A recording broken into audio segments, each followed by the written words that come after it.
Right, so now we've got to find Harley somewhere. We'll see where this goes. Let's see you tan. You're just back from Benidorm. How far does it go up? Mr. Sunshine. To where the legs meet? All the way. Come on, give us a hug. Yeah. Oh, I'm all right, mate. I'm all right. I'm glad Sophie agreed to this because I think this is gonna go a long way to, well, get us more radios and more of course, yeah. thermals. Plenty anyway, so we've got some boxes we need to put out. So. Did you bring the 8 radios that we already bought? Hello, Sophie. Yeah. Oh, well, do you want to? You don't mind being in our YouTube video, do you? No, that's fine. I really appreciate it. Right, shall we go and have a look? So we'll do the ordering upstairs. We're all sales upstairs, and the guys down here will do all, the activation of the radios, programming of the radios. Typically, all your ordering process starts down here before it goes out. Sure. The door. How much of the business right now do you think is Ukraine related? If you had to guess. At the minute, I'm not sure, but we've got a lot of Ukrainian customers like yourself. Aye. I've got a lot of volunteers that buy equipment through myself. And again, it's just trying to get the stock, because a lot of them want like the DP 4400. Everyone wants it primarily. Yeah. So it's trying to get hold of them. Yes.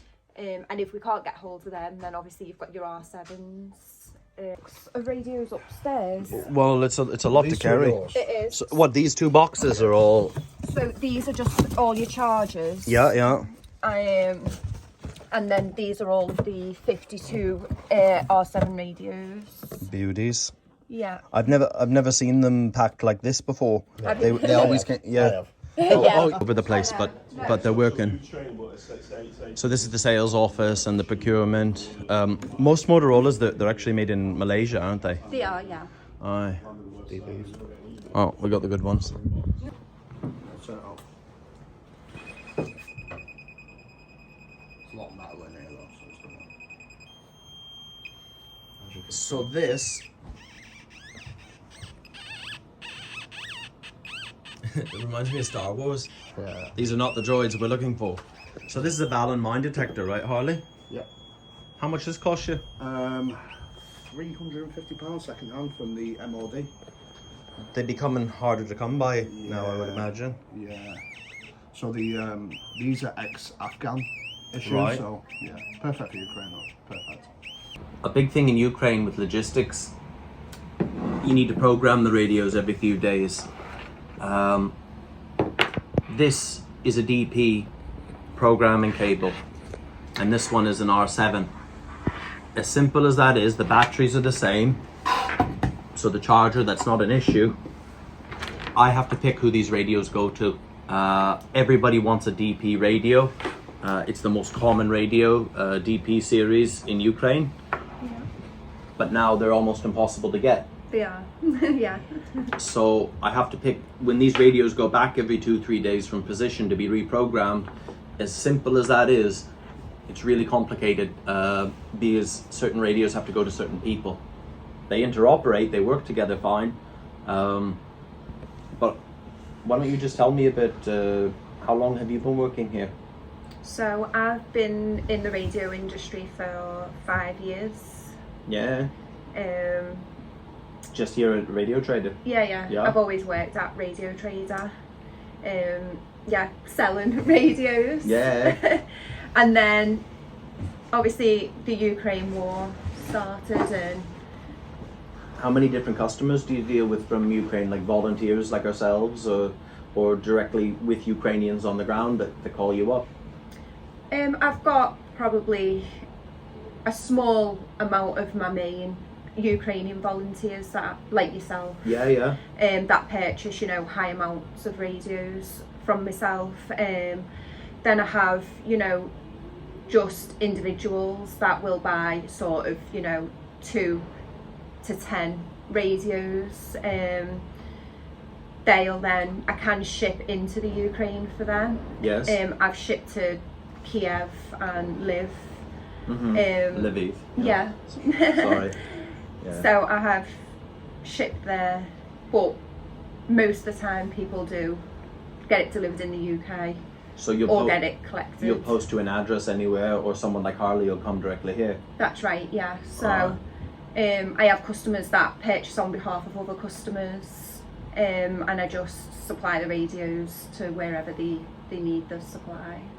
But you look after us pretty good. You send more than one occasion. You send a message to Harley. Yeah. I'm gonna have so many radios coming in with sometimes 2-3 weeks notice, so I can decide with the money how to allocate it. It's a big help, you know. Yeah, I do try and send, you know, WhatsApp messages. I have quite a lot of my close-knit customers on WhatsApp. Oh, nice. It's just a quicker response than email. You know, if I'm at home, I can just respond. And I appreciate that, because you've responded past working hours. Well, Yeah, weekends. Yeah. I mean, what are your working hours, Harley? 24/7. Yeah, I don't sleep, so. No, I feel like we've created a good bond now. At first we were like customers, but now we're more like friends, aren't we? Yeah, definitely. Yeah. Well, it helps when we're all working to the same goal. I don't suppose you'd mind telling a little bit of your connection to Ukraine? I am married to a Ukrainian guy. He does live over in the UK. How many years has he been here? So he's been in the UK for 4 years now. Aye. How many years have you been together? You mind me asking? Yeah, so we've been together for 4 years. Okay. He basically moved here not long after we had met each other. All right. I did meet him in Portugal. Oh, nice. When I was on holiday. Where we go from here, it was a big thing for me. I get my donations from a lot of different sources. Yeah. If you're British, not many people send a backs transfer to me. I wish they would, because that money would probably go straight to you guys. But a big problem for me was buy me a coffee.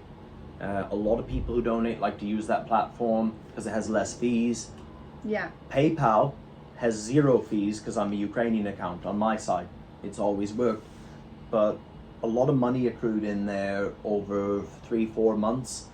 I had over 26,000 US dollars. I felt really comfortable. I thought I'd take a chance and send all that money to you, and we do like a backwards maths on how that would work out, how many radios we could buy. Yeah. How many radios have we bought so far, me and Harley, from you? So in total, so far, since I've been working with you both, you've purchased 167 radios. 167. Yeah. Okay. We bought encryption cables. Yeah. We bought extender antennas, because the normal one's about that length. Yeah. The units are using trenches. Yep. So the bigger whips, obviously, Big works issue. better in the trench, doesn't it, rather than the stubby ones. So. But for all your Ukraine customers, Yeah. they want Motorola, and Yeah. to a certain degree they want these as well, high terror radios, correct? Yeah, so a very small percentage will ask for high terrors, but you know, majority of my custom is Motorola, purely Motorola. That's all Ukrainian want. Yeah. I get a lot of requests for the DP4400Es, Mm-hmm. but like we said, these models are very hard to get hold of now.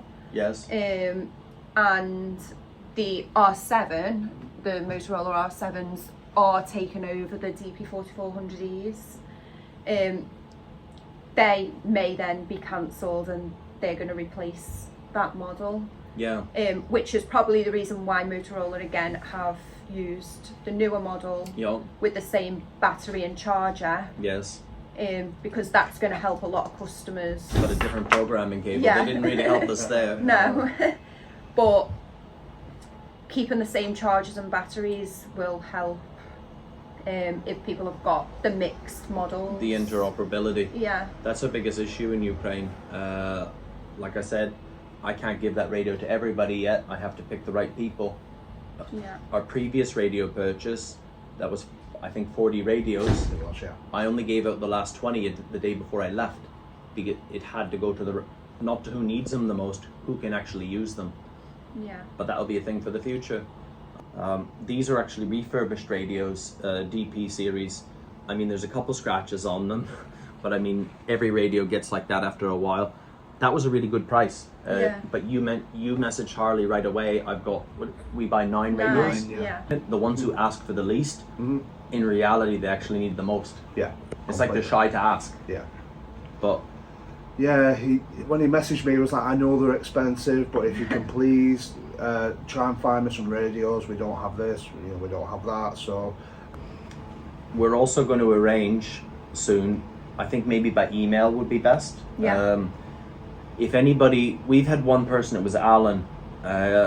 He was a bit reluctant to donate money the first time, but he actually directly sent money to Radio Trader. He bought us 3 radios that Harley picked up. So if somebody, I'm fundraising for a lot of different things, and I don't tell people who to support or what to support, but if you want to support us with radios, maybe if you're British, as simple as a backs transfer, I'm going to put a Radio Trader's email address, and you can contact and you can say specifically, if you ever want to buy a radio, that's going to Harley and Brandon. Yeah. And more or less, with every trip you do to Ukraine, if it's here, it's here. We'll continue buying radios with the donations, but if you want to buy a radio outright for us, probably within no more than a month, with your travels back and forth, it will get to us. I think that's a nice thing to do too. Yeah. I can definitely support that. You just pop me email in and I'll be able to support other people, and Harley can come and pick it up because we just work back and forth with each other, don't we? And Radio Trader, they've provided us with the best cost throughout the whole of Europe. Yes. Compared to other companies throughout Europe who are charging a hell of a lot more for the same units. So So not even if you're not British, if you're European, if you're American, if you want to do the transfer, this is the best price we've got so far. And I will tell you now, compared to a German supplier I looked at, about €100 in the difference. But thank you for your time. No problem. Really, Thanks. really. Thank you. Thanks As for working always, together. Just a little side note, Tom working the camera here. How long you been working here at Radio Trader? 3 days. 3 days. Where's your wife from? Krivoy Rock. Yeah, Ukraine. Probably pronounce it wrong, but Yeah. Krivoy. Near Dnipro. Central, yeah. So we got the cameraman and we've got the feature of the video. Obviously, they both got a Ukrainian spouse. Yeah. And that makes me feel really comfortable too. So we'll keep buying radios. I don't know when you see me again, you'll be seeing Harley's gorgeous face more often than me. But I'm staying with family in Liverpool, so it was really nice to come here today. Yeah, you can come anytime you want. So what do you say we turn the camera off and we go smash a cheeky Nando's? Yeah, definitely. Thanks. Yeah. We're outside of a nightclub in Benidorm, and one English guy killed another English guy. No, it was Marbella. It was Marbella. Yeah. Oh, in Marbs. Yeah, so we wasn't expecting that. We just sat there and You and just Cara? we just had one drink in one place, and then some English guy just hit some security guy and killed him instantly. Oh, look at that. We've got some nice artwork over here. Reading my theory, weren't I, for my EOD, so I've had like a 670 page booklet to study over and over again. So all the munitions used in Ukraine. Yeah, we'll jump over the fence. So yeah, so I've had quite a lot to do, and I've had to do some online courses as well that I need to do before I start legally. So there's pre-study requirements before taking the actual course? Yeah, so you need to understand IMAS standards, international standards for mine action before you can even touch the course and the online courses that you need to do. So even though we was in Spain, obviously we was studying as well and working, so... No, fair enough. Yeah, because... I need to lock myself away to do anything. Yeah, so I did. I mean, it took a couple of days for me to study the online course, and I just got my head into the books and stuff. Obviously I'm working hard and I want to make sure I pass, and it's not just about passing, it's about having knowledge as well of what's actually being used in Ukraine. Obviously it's a dangerous job. You can say like 5 to 10% of sappers die in Ukraine. So here we have Nando's, or a cheeky Nando's. I don't see what's so cheeky about it. It's reasonably priced. It suits everybody. When's the last time you had a Nando's, Harley? last week. It was a cheeky Nando's. Was it a cheeky Nando's? Cheeky Nando's. Was it any good? shy, it's cold. You good-looking girls don't mind being on my YouTube. We're doing a Nando's review. No, come to Nando's. God, I love you girls. The banter. With the money. It's nice. Well, come on in with us if you want. We'll treat you. We've just had something, thanks. I said that because I know that because I'm a bit tight with the money. Obviously, you're a man. You're a man. I wouldn't expect anything else. You shut up, you. I can tell by his accent. He's my older brother. Go on, get in there. Ta. Bye. Don't have these in Ukraine. So. What? Have you ever seen peri peri in Ukraine? No. No. It's just not. I like peri peri. I love it. So what you gonna eat? So I'm going to have the Fino Pita, which is toasted pita filled with 2 flame-grilled chicken thighs, grilled halloumi cheese, red onion relish and garlic aioli. So Nando's has got a hot scale on here, and the hot scale, extra hot, I find that a bit unpleasant, but hot, you're all right. Right, so I've got the half chicken, and we've got the assortment of sauces. Peri peri, garlic, wild herb, peri peri hot. What are you having there? Peri peri chips? Yeah, so peri peri chips, macho peas. They And make then you we've got macho. 2 chicken thighs and there with some halloumi and onion relish. Can't go wrong. Fino Pita. Let's enjoy. Cheers, guys, for supporting us. We haven't seen each other in a while. Right. Oh, look at that. Nice Ukraine green. Is that my charger or yours? That's for the DP4400. Oh, it's a multi-block. Yeah, that's what she's giving. Nice. Yes. That's very, very useful. Aye. Look at all the gear. So everybody who watches, that's a Hytera box. Batteries. Everything. Yeah. Beautiful. Lovely. So, You excited to go to Kosovo? yeah, completely. I've been waiting months. Yeah, so I've been studying my theory hard, you know, everything that I need to read, I've read. I've got good mentors in Ukraine, good people I'm going to be working with, so it's just a case of talking to them and keeping up to date with everything, and yeah, I'm just looking forward to getting practical now, and you know, now I've got all my kit, I think, that I need to get, so I've got, and I'm just ready to go. Just for now, do you have enough funding to pull everything off as it is? Yeah, I think so. I think any future funding going forward now is just going to go towards our demining and EOD work. We need to get a base, so it's probably just a small rental house or something somewhere. But once you actually get to Ukraine, funding will go up again, as you've learned. Yeah. Because as I've learned, if I leave Ukraine, I'm not working. Yeah. Right in the public eye, so. Whereas for me, I'm constantly working. You know, I do this full time, so Back and forth. and forth. Even when I'm in England, I'm sometimes just as busy in England as what I am in Ukraine. So Yeah, and the only thing is here we have speed cameras. yeah, They have potholes. We have speed cameras. Yeah, and the diesel's more expensive. Yeah. So yeah. We're not going to name who he is, but he's a very prominent volunteer in Ukraine, does good work. How many vehicles have you sourced for him here in the UK? Just the one or more than one? No, it's just the one at the minute. We're working on another, so that's something we will be. So you brought that vehicle all the way to Donbass from England for you, for him, and did he give you any money to cover any of the expenses? No. Nothing. So you paid the fuel, you paid the everything, and he goes and gets the good social media content, and now he's asked you to go to the south of England, so that Oxford from here, you're looking on a good day, 4.5 hours each way, to go look at a car for him that he may or may not buy, but he's not offered any fuel money or anything to do that. No. So hence volunteers that work abroad to keep people like me going, the cool, whatever, you know what I mean? If it wasn't for you, I'd be up shit creek. If it wasn't for you, if it wasn't for Seth, if it wasn't for Enrico, I'd be up shit creek. Yeah. A lot of the legwork is where all the work is in getting all this stuff over, you know, it's just... Yeah, that's basically the truth. You know? I don't know how to get through the border like you. I've only done it twice, and it was a pain in the ass each time. Yeah, like me, I spend hours and arguing and customs and flights and packing, like all these radios. I've got to pack all these in cases. I've got to find cases because Garfield's not giving me the cases back from last time. So right. So I've got to go around to the charity shops and find big cases. So yeah, it's I've got. So, There's a lot to happen. And I've got to go and get it encrypted as well, and then repack it again. but I've always appreciated that from day one. Completely, always. You support these more than anybody. You know, you're probably my biggest donor. No, they're your biggest donors. Well, but these guys. I've got the money in the bank to sort.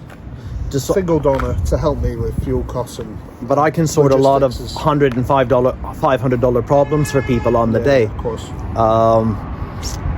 Like now you got a detonator, Yeah. and I had the money to do that. Yeah, because I was. So there was a detonator that I needed for EOD, and I didn't actually know I need one. And I spoke to one of the EOD volunteers out there who said this. You need to get one. Your own personal detonator. Yeah, and it was a bit out of my price range, so obviously I asked Brandon, and Brandon, sent me. I'm Brandon. Yeah, so I asked Brandon here, and he sent me the rest of the money. So I know I've got that. It's actually at home. I was supposed to bring it today, and I forgot. So. Yeah, you didn't show it off, Yeah, so- but Harley through everyone else's donations bought the Valon mine detector, so it all goes round. Yeah, so we've got 4 in total. One's going to Blue Star Sunflower, and then we've got 3. So, which obviously we use one. Yeah. We're going to have 2 for spares because we can't just come back to England all the time. But When we need something. when you go to Kosovo, if you want to send me some in YouTube format, don't film in Instagram format. In some of my videos, I'll put an update of like what's going on in Kosovo on your course. Yeah. Because maybe some people want to someday do that course when the war ends and they want to work in Ukraine. Interest. I mean, there's actually 2 guys who've gone and done the course who asked me about the course, and they're actually qualified before me. All right, give me a hug, mate. Just want to show you today. Ah! Ew. Imagine, now I know what it's like. See, I trimmed mine. Yeah, I bought a trimmer there about as long as it before I left Ukraine, so I've been buzzing it. so I'll probably get a haircut on that before I go to Kosovo. You don't need a haircut. I do. Every 2 weeks. All right, guys.